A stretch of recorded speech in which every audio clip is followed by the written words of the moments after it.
I launched my business 7 months ago, and so far we managed to process $160,000. I've been documenting the whole process of building a business here on YouTube, and it all started with this one video where I essentially break down a year full of work in 7 minutes. I've been building this business in my parents' basement, and so far we've come a long way. Since launching this year, I've recorded a video every single week documenting the whole process, from the highs to the lows, from the money we make to the money we lose to the money invested. I shared every single detail. And in this video, I want to show you the lessons I learned and make a year in review. So without further ado, let's get straight into it. Let's start with how I lost a 200K a year business just like that.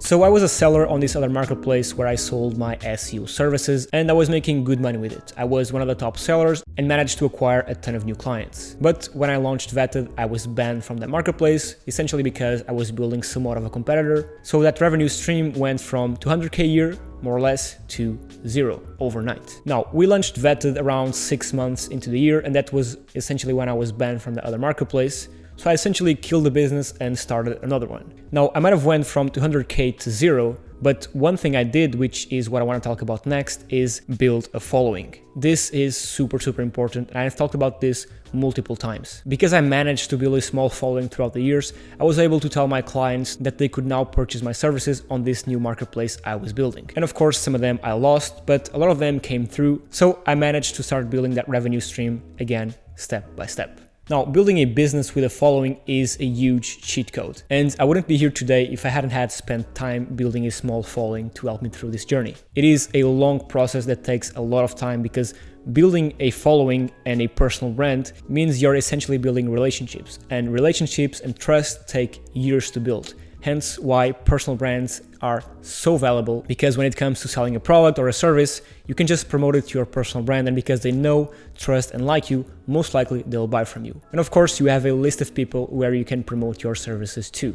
And the fourth things that building a personal brand and a following gives you is credibility, visibility, networking, and trust. Credibility essentially because you become an authority in the space, and essentially people trust your judgment. Visibility, of course, because you stand out from the competition, you get more eyeballs on the content you put out in comparison with someone that starts a business from scratch. For me, for example, I had this SEO channel where I produced SEO content that now gets around 12,000 views per month, which is not a lot. It's less than 200K views per year, but 12,000 people per month is a lot of people. It is a lot of eyeballs on what I'm doing, on the business, and I can essentially promote to all these people Vetted, which is the business I'm growing. Now, networking. This is a big one. Now, this term is thrown around every single day, like you need to network, you need to meet new people, but the reality is that it is true, right? Of course, you don't want to spend all your time networking, meeting new people, because of course you want to put your head down and work, but meeting the right people is as valuable, if not more valuable, than having money in the bank when you're getting started.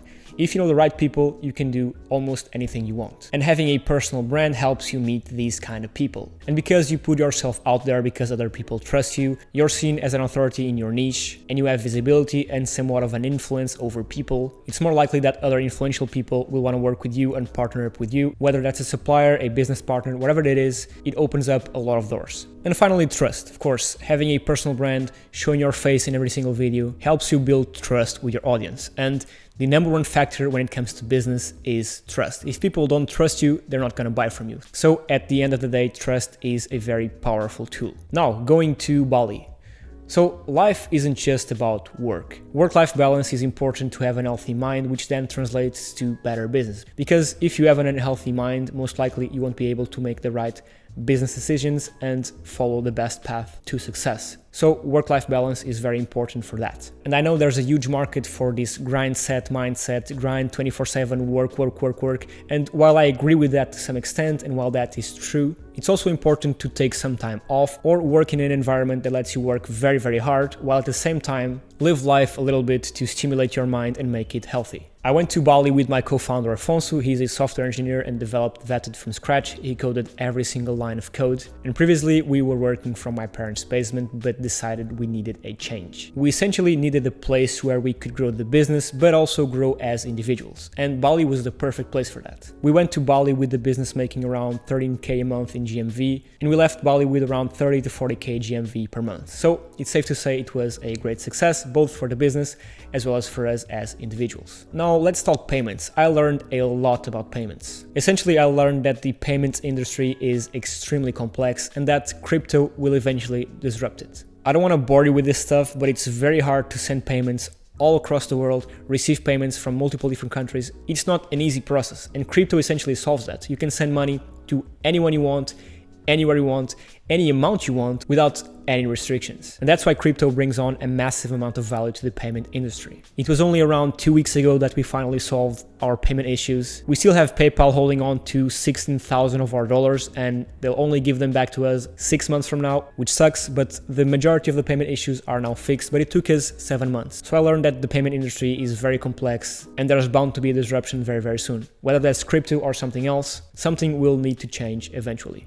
Another thing is that building a tech product, in this case a marketplace, is extremely difficult, both from a technical standpoint as well as marketing and scaling it. Now, developers are very expensive, and I knew that from the start, but it gets more serious as the business grows. A developer is essential when you're building a tech product, but developer hours are super expensive, and it's something you cannot cut on because without a developer your product doesn't work and doesn't scale. So they're essential. And things break all the time, so you need someone there to fix it. You also need to be constantly innovating, otherwise you'll get left behind. The tech industry is very competitive. Then customer support. When building a tech product, in this case a marketplace, customer support is very important. It's not by accident that Jeff Bezos invests millions of dollars in Amazon support. It's because it is essential to keep the customers happy. And on a marketplace like the one we're building, we need to keep both the supply as well as the demand very happy, otherwise people won't use the product. And that's something I learned. It is invest a lot of money in customer support to keep clients happy and coming back. Also VC money, venture capital money. At one point in our journey, we thought about getting some investment, but eventually I outgrew that idea. It's not something I want to do now in these early stages of the business. And also I don't want to be dependent on VCs on what we should or shouldn't do. I want to grow the business how I want to grow it, and if I have the money to burn, I'll use my savings and burn that money and keep all the equity we have instead of using someone else's money and giving some of our equity to them, because equity is the most valuable asset we have right now. And to finish off, just a super short list of what I want to do in 2023. So I rented an office. If you follow me on Twitter, you already know that. And that's going to be good because I'll leave my parents' basement and have an office where I can fully focus and dive in and work, record videos whenever I want, take calls, and be fully focused because I'll finally separate where I sleep from where I work. And I think that's going to be great both from a business standpoint as well as from a personal growth standpoint. I also want to do more networking, put myself out there even more because, like I said before, knowing the right people is more valuable than any money we can have at this stage right now. And finally, organization. In specific, replying to people's messages. I take a lot of time to get back to people. I always postpone it. I tell myself I'll do it tomorrow, I'll do it next week, but I never end up doing it. And that causes a lot of stress. And I'll play this short clip from Jeff Bezos which explains just that. The stress primarily comes from not taking action over something that you can have some control over. So if I find that some particular thing is causing me to have stress, that's a warning flag for me. What it means is there's something that I haven't completely identified, perhaps in my conscious mind, that is bothering me, and I haven't yet taken any action on it. I find as soon as I identify it and make the first phone call or send off the first email message or whatever it is that we're going to do to start to address that situation, even if it's not solved, the mere fact that we're addressing it dramatically reduces any stress that might come from it. So stress comes from ignoring things that you shouldn't be ignoring. And yeah, that's it. That's sort of a year in review. Not a year, because it's only been 7 months since we launched. But yeah, that's everything I learned so far. And I'm sure I'll learn much more in 2023. So thank you for watching, subscribe, like this video, and I'll see you next year. Cheers.